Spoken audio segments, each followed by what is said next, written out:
Sekarang kita akan belajar tentang pengertian sinus terlebih dahulu. Apa itu sinus? Menurut pengertian trigonometri, nilai sinus suatu sudut pada segitiga siku-siku berlaku sisi depan sisi miring. Jadi untuk sinus itu dalam segitiga siku adalah sisi depan dibagi sisi miring. Oke, apa itu aturan sinusnya? Nah, dalam trigonometri, hukum sinus adalah pernyataan tentang segitiga yang berubah-ubah di udara. Jika sisi segitiga ialah kasus sederhana A, B, C, dan sudut yang berhadapan bersisi huruf besar adalah A, B, C, hukum sinus menyatakan, kita lihat di sini, sinus A dibagi A sama dengan sin B per B kecil sama dengan sin C per C kecil. Kita bisa lihat di sini A besar mana, B besar mana, C besar mana A kecil, B kecil, dan C kecil. Di sini alfa, beta, dan gamanya. Oke, selanjutnya bagaimana rumusnya? Nah, untuk rumus aturan sinus adalah kita lihat di sini ada diameter D. Nah, hukumnya itu adalah A kecil dibagi sin A sama dengan B kecil dibagi sin B besar sama dengan C dibagi sin C besar sama dengan D, atau tadi di sini yaitu hukum sinus, yakni A kecil dibagi sin A kecil. Nah, next. Nah, bagaimana soalnya? Nah, jadi rumus aturan sinus ini untuk diameter itu adalah kita bisa menjabarkannya seperti ini. Kalian bisa baca sendiri, di mana S merupakan semi perimeter, yaitu S sama dengan A tambah B tambah C dibagi 2. Oke. Nah, sekarang bagaimana buktinya?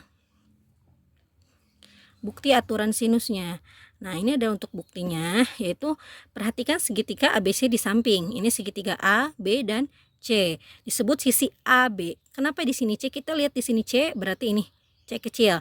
A, ini A kecil. B, ini B kecil. Pada segitiga ABC tersebut, buatlah garis tinggi AD. Ini garis tingginya. Nah, perhatikan sekarang sisi A, D, B, dan sisi A, D, C. Nah, pada segitiga ADB itu berlaku perbandingan trigonometri sin B. Berarti kalau sin B itu adalah AD dibagi AB. Jadi AD itu sama dengan AB dikali sin B. Jadi AD sama dengan C dikali sin B. Yang pertama, nah pada segitiga ADC siku-siku berlaku sin C sama dengan AD per AC. Jadi AD sama dengan AC kali sin C dan AD sama dengan B dikali sin C.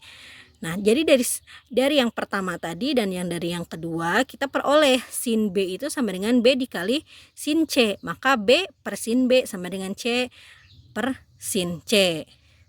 Nah, jadi dari yang keempat dan kelima kita juga dapat A per sin A sama dengan B per sin B.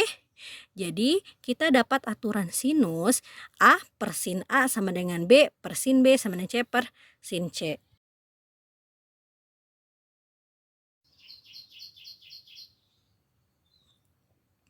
Oke, sekarang bagaimana contoh soalnya? Contoh soalnya gini, pada segitiga PQR diketahui panjang sisi RQ4, PQ8 dan besar sudut P-nya adalah 30 derajat. Tentukan nilai dari sin R. Berarti kita gunakan aturan sinus sin R dibagi PQ sama dengan sin P dibagi RQ. Berarti sin R sama dengan sin P dibagi RQ dikali PQ.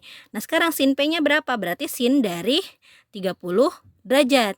RQ-nya adalah 4 dan PQ-nya adalah 8. Sin 30 itu adalah setengah. Nah, setengah dibagi 4 dikali 8 hasilnya adalah 16. Oke. Nah, itu untuk aturan sinus. Nah, bagaimana untuk kosinus? Kita baca dulu pengertiannya. Pengertian kosinus berarti adalah sisi samping dibagi sisi miring. Kalau tadi sisi depan dibagi sisi miring, kalau untuk kosinus adalah sisi samping dibagi sisi miring. Oke, sekarang bagaimana aturannya? Nah, aturan kosinus itu hampir sama dengan sinus juga, yaitu antara panjang sisi segitiga dan kosinus dari salah satu sudut dalam segitiga tersebut. Nah, bagaimana kita lihat rumusnya? Nah, untuk rumusnya itu adalah seperti ini. Nah, Perhatikan gambar ini, kita lihat di sini A besar, B besar, C besar, A kecil, B kecil, C kecil, dan alfa, beta, dan gamma. Bahwa C kuadrat sama dengan A kuadrat plus B kuadrat kurangi 2AB cos gamma. Dengan gamma adalah sudut yang dibentuk oleh sisi A dan sisi B. Ini sisi A, ini sisi B, dan ini gammanya. Nah, berarti dan C adalah sisi yang berhadapan sedang dengan sudut gamma ini C, ini sudut gamma. Nah, aturan yang sama berlaku untuk sisi A dan B. Jadi kalau kita mencari sisi A, kita mencari sisi A, jadi A kuadrat sama dengan B kuadrat tambah C kuadrat kurangi 2BC cos alfa. Dan kalau kita cari B kuadrat, berarti B kuadrat sama dengan A kuadrat tambah C kuadrat dikurangi 2AC cos beta. Nah, jadi secara tidak langsung rumusnya itu adalah jika cos alfa sama dengan B kuadrat tambah C kuadrat min A kuadrat bagi 2BC. Cos beta A kuadrat tambah C kuadrat min B kuadrat 2AC dibagi 2AC. Cos gamma sama dengan A kuadrat tambah B kuadrat kurangi C kuadrat dibagi 2AB. Oke, kita langsung ke aturan kosinus pertama dan kedua. Oke, jadi untuk aturan kosinus pertama adalah A sama dengan B cos gamma tambah C cos beta. B sama dengan C kali cos alfa tambah A cos gamma. C sama dengan A cos beta tambah B cos alfa. Dan untuk aturan sinus kedua adalah A kuadrat sama dengan B kuadrat tambah C kuadrat min 2BC cos alfa. B kuadrat sama dengan A kuadrat tambah C kuadrat min 2AC cos beta. Dan C kuadrat sama dengan A kuadrat tambah B kuadrat min 2AB cos gamma. Nah, sekarang bagaimana contoh soalnya? Nah, kita tinggal lihat contohnya. Pada segitiga PQR, PQ sama dengan 5, PR sama dengan 6, dan QR sama dengan 7. Berapa nilai cos P? Jadi QR kuadrat sama dengan QP kuadrat sama dengan tambah PR kuadrat min 2QR PR cos P. Ini dikali ya. Jadi QR kuadrat itu berapa tadi? 7. Berarti 7 kuadrat sama dengan QP-nya 5. QP atau PQ-nya 5, PR-nya adalah 6. Jadi 5 kuadrat tambah 6 kuadrat dikurangi 2 kali QR itu 5 dan PR adalah 6. Cos P. Nah, kita akan mencari cos P. Kita kalikan dulu 7 kuadrat 49, 5 kuadrat 25, 6 kuadrat 36 dikurangi 2 kali 5 kali 6 adalah 60 cos P. Berarti sini 49 sama dengan 61 kurangi 60 cos P. Jadi 49 kurangi 61 sama dengan min 60 cos P. Min 12 sama dengan 60 cos P. Karena negatif, jika dikali negatif, di sini kali negatif, negatifnya adalah hilang. Atau dengan kata lain, negatif 12 dikali negatif 1 adalah 12.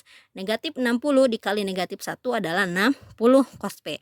Jadi kita dapat cos P-nya itu 12 per 60. Berapa? Yaitu 1/5. Jadi cos P itu ada 1/5. Oke.